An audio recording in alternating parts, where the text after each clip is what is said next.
Hi guys, it's Mrs. Jewel. I'm going to go ahead and read chapter 12. I am sitting outside in my front yard, so we might have a little bit of traffic noise, but it's just me encouraging you to get outside on these nice days. Make sure you're spending some time getting plenty of fresh air, okay? We're on chapter 12, remembering that Mom, Dad, and Noah are stopping for Abby, who is walking down the street in the middle of the night. Chapter 12. My parents were so thrilled to find Abby that they couldn't even pretend to be mad about her sneaking out the bedroom window. They made us go to bed as soon as we got home, but she was up early the next morning, insisting on showing the videotape that she'd made at the marina. I was impressed by what my sister had tried to do, but she's no Steven Spielberg. The tape was so dim and shaky that it was almost impossible to see what was going on. Abby was bummed. She scooted closer to the TV and pointed at the fuzzy image. There's the hose, up a telephone pole. There's the hose. I skipped a couple lines. There's the hose. See, they're dropping it right into the water. Dad asked, "Honey, where were you hiding? Up a telephone pole?" "Tuna Tower," my sister said over her shoulder. It was a cool idea, actually. A tuna tower is the tall aluminum platform that sits above the cockpit on a deep-sea charter boat. The captain climbs to the top so he can spot the game fish crashing bait from far away. It would have been a perfect roost for secretly filming the casino boat, except for a couple of problems. First, Dad's video camera wasn't one of the newer models, so the picture was lousy when it was dark outside. Second, my sister never quite figured out how to zoom the lens, so everything on the tape was extremely small and grainy. You could make out the profile of the Coral Queen, but the crew looked like June bugs crawling around the deck. "It's not your fault," Mom told Abby. "It's the cameras." "But I can still see what they're doing, can't you?" My sister stabbed her finger at the TV. "That's the hose from the holding tank, right there." "Now I see it," I said. "Me too," said my father. We really weren't sure what we were looking at, but we didn't want to hurt Abby's feelings. She popped the cassette out of the camera and announced, "All we've got to do is take this to the Coast Guard and Dusty Muleman is toast." Mom and Dad exchanged doubtful glances. Neither one wanted to be the one to tell Abby that her videotape was useless. "I know what you're thinking," said my sister, "but they've got super cool ways to enlarge the image and make it crystal clear. The FBI and the CIA do it all the time. They can count the zits on a terrorist's nose from a mile off." A car door slammed in the driveway, startling us. We don't get much company at 7 in the morning. Mom looked out the window and said, "Payne, it's a deputy." "Oh, not again," Abby groaned. "Try to stall him," said my father. "Noah, come with me. I'll need your help." We hurried down the hall to my parents' room, Dad locking the door behind us. The electronic bracelet was hidden beneath the bed, along with the tools he had used to remove it. I held the heavy plastic collar around his right ankle while he worked feverishly with needle-nose pliers, a screwdriver, and a hex wrench. "Hold extra still," he whispered. "One little slip and I could break the transmitter." From the living room, we heard the low tone of the deputy's voice politely saying, "No thanks, really, I'm fine." It sounded like Mom and Abby were trying to feed him breakfast. Moments later, I heard my mother's footsteps followed by a light rap on the door. "Payne, are you up yet? There's a gentleman from the sheriff's department here to see you." "Be out in a minute," Dad drawled, trying to sound sleepy. From the intense way he was gripping the tools, I knew my father truly didn't want to go back to jail. But that's where he was headed if we didn't get the bracelet clamped back on his ankle. "Almost there," he murmured, pausing to wipe the palms of his hands. Both of us were sweating. We were so nervous. There were more footsteps in the hall, only this time they were too heavy to be my mother's. This time the knock on the door was sharp and impatient. "Mr. Underwood, open up, please. This is Deputy Blair from the sheriff's office." "Mr. Underwood?" Another hard knock. I motioned for Dad to hurry. He looked up, smiled, and made an okay sign with his fingers. When I let go of the bracelet, it held fast to my father's leg. The police would never know it had been unfastened for a night, or so we thought. Now the doorknob began to jiggle. On impulse, I grabbed up the tools and rolled under the bed. My father opened the door. "Sorry to keep you waiting, officer, but I was putting on some clothes." "Step this way, sir," I heard the deputy say in a tone that wasn't particularly friendly. My dad was an awesome fishing guide. Everybody in the Keys said so. Tarpon, bonefish, redfish, snook. Dad was dialed in on all of them. He could put his customers into fish when the other guides were getting skunked. My mother said it was a special talent he inherited from Grandpa Bobby. We all knew how much Dad missed being out on the boat every day. He never complained, but he was basically miserable driving a taxi up and down the highway. 3 different times he'd gotten rear-ended by other cars while crossing one of the bridges. That's because he always slowed down to stare out at the open water. He couldn't help himself, scoping out the tides, the depth, the wind direction, all things that were important if you were hunting fish. After the 3rd accident, my father's boss at the cab company got on his case. Dad pointed out that, technically, none of the rear-enders had been his fault. It had always been the other drivers who'd gotten the tickets for following too close. But his boss didn't care. It was costing him money every time the cab was off the road in the body shop. One more crash, he'd warned my dad, and you're fired. The guy acting like he was Donald Trump. I had a hunch he wouldn't hold Dad's job open after what happened with the gambling boat, and I was right. When Mom called the taxi company, the owner told her that he'd hired a new driver the day my father got arrested. Mom told us that she didn't blame the guy. He had a business to run. Still, I knew she was worried. The bills were piling up and her paycheck wasn't nearly enough to cover them all. It would be a while longer before Dad could start searching for a new job, because now he was back in jail. I don't know if Dusty Muleman ratted him out or if the electronic ankle bracelet was programmed to send a certain signal when somebody messed with the lock. In any case, the sheriff ordered my father hauled in again for tampering with a court-ordered monitoring device. He wasn't in a great mood when I went to visit. "This is really getting old," he said warily. "You didn't have to come today, Noah. This place is the pits."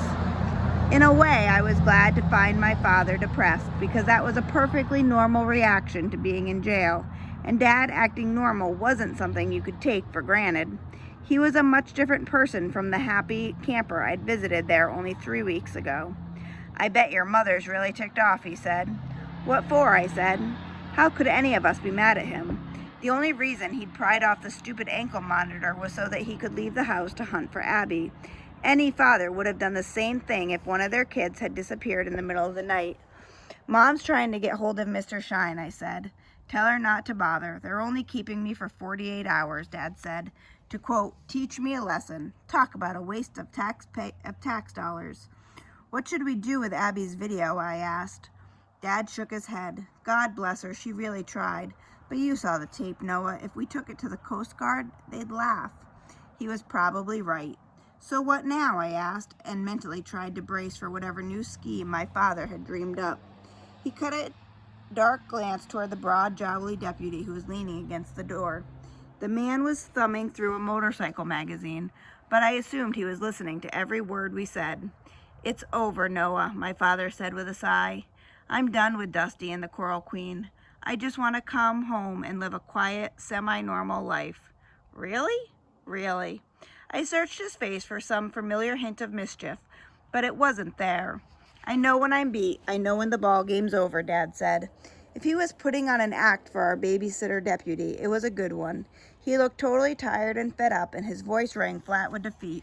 "Abby's little adventure was the last straw," he said. "She risked her neck just to prove I was right about the casino boat.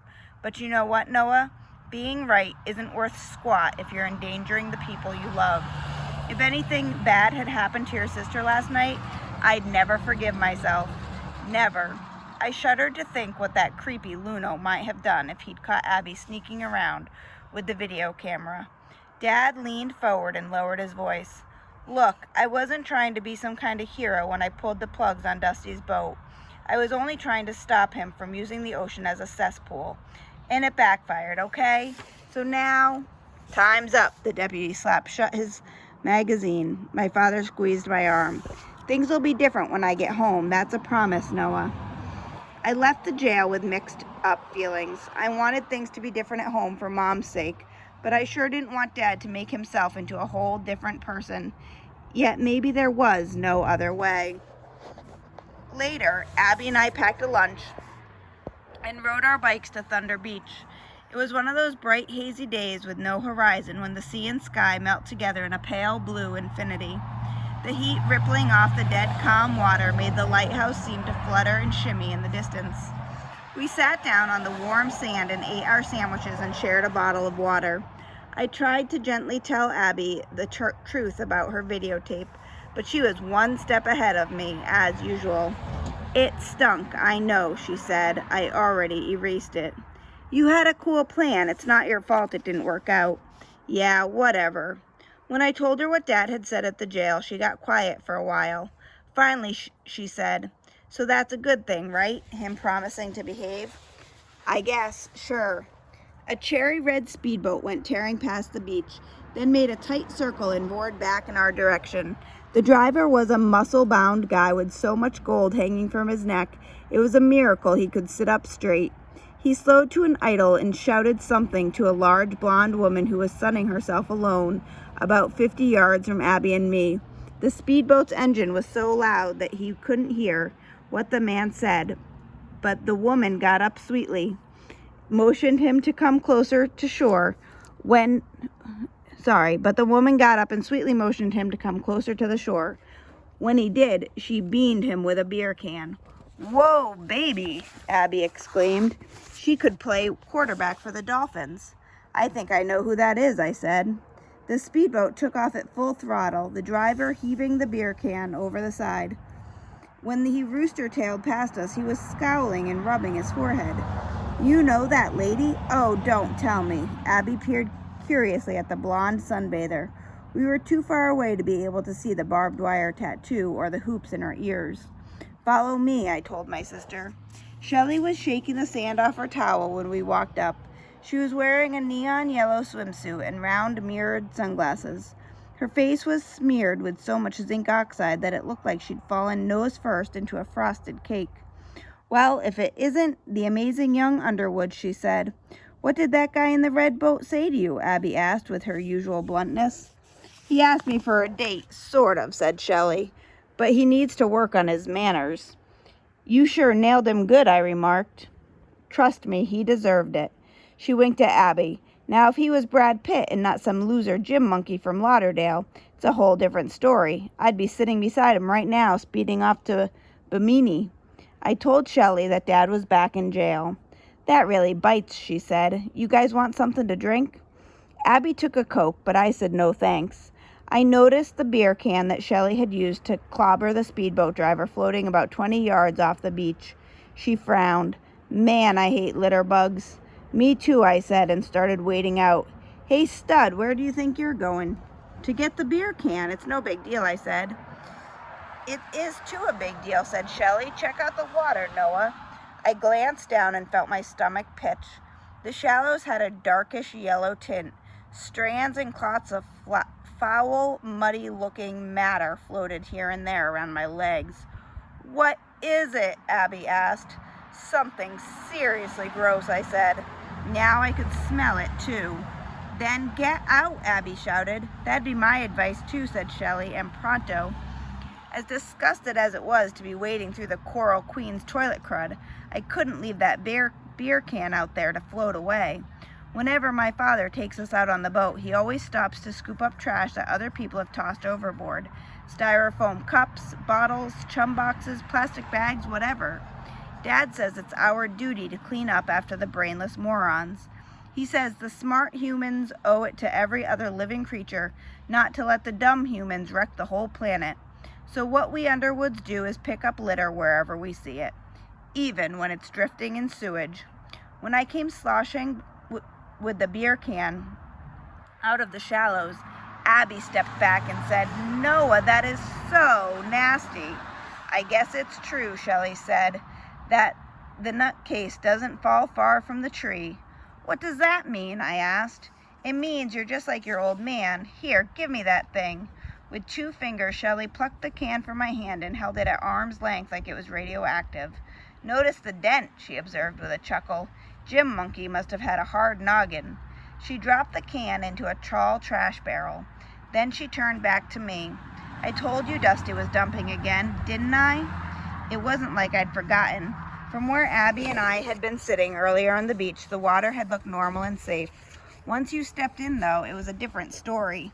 Shelly said, "Okay, nature boy, now you run straight home and scrub yourself down in a hot shower. Don't worry." I was already busy scraping at my legs with a sea grape leaf.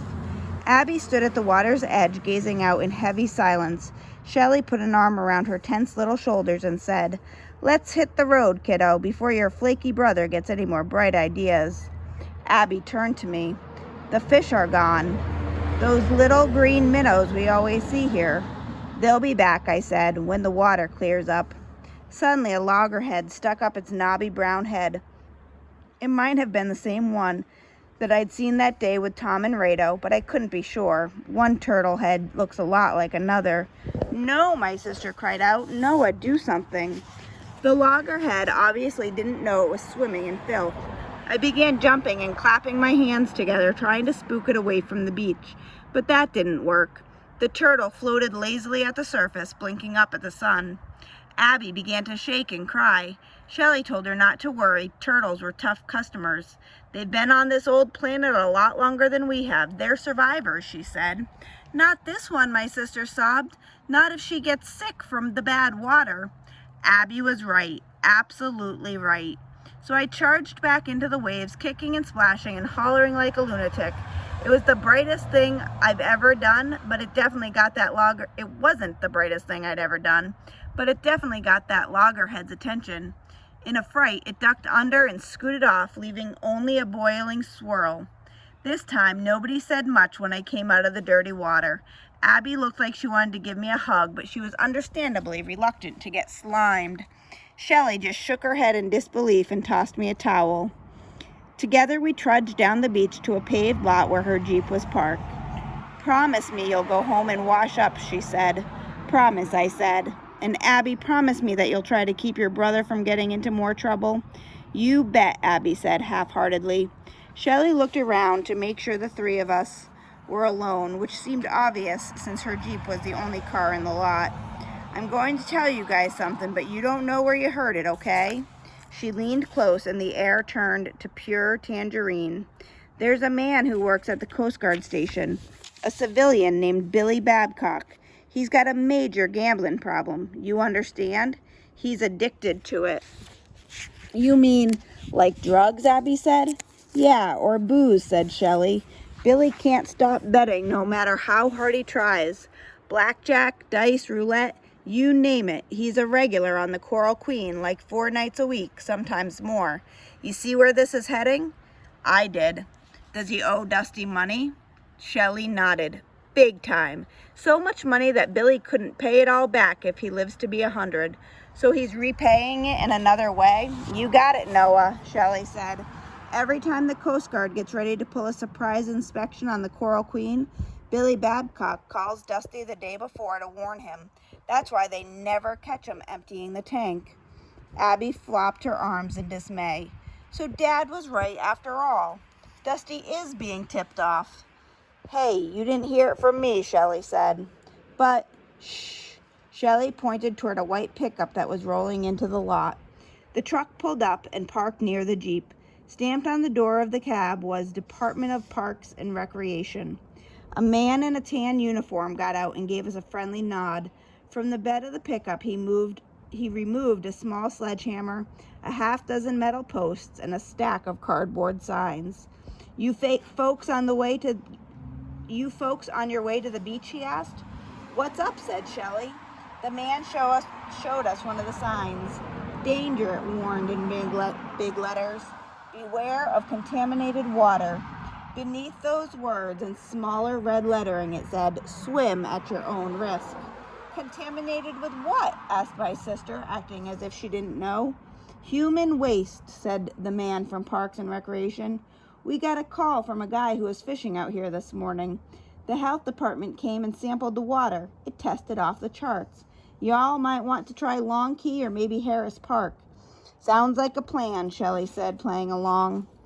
After the man went off to post the warning signs, my sister and I said goodbye to Shelly and began walking to our bikes. "Noah, what you did back there for that sea turtle, that was very dumb, I know." No, cool, Abby said, in a really twisted way. Thanks, I guess.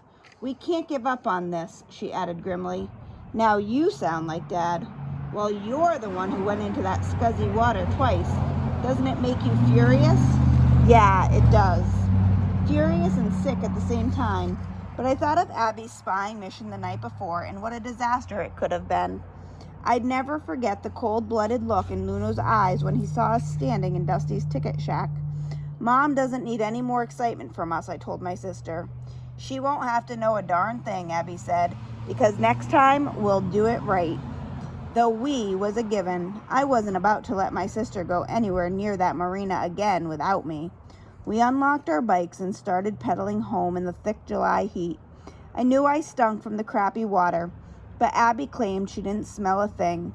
I kept thinking about how easy it was for Dusty Muleman to get away with what he was doing. With so many big boats on the water, nobody had been able to trace the pollution along Thunder Beach directly to the Coral Queen. Or maybe nobody had tried hard enough. It was time that somebody did. We can't get Dad involved in this either, I said to Abby. He's had enough trouble already. Definitely, she grinned. Noah, does this mean you've got a plan? Don't get carried away, I said, which ought to be the Underwood family motto. And that is the end of chapter 12. So Lucy and I are signing off from the sun, and we'll talk to you soon. Bye. Oh, and Lucy just got to fly. I hope you enjoyed that.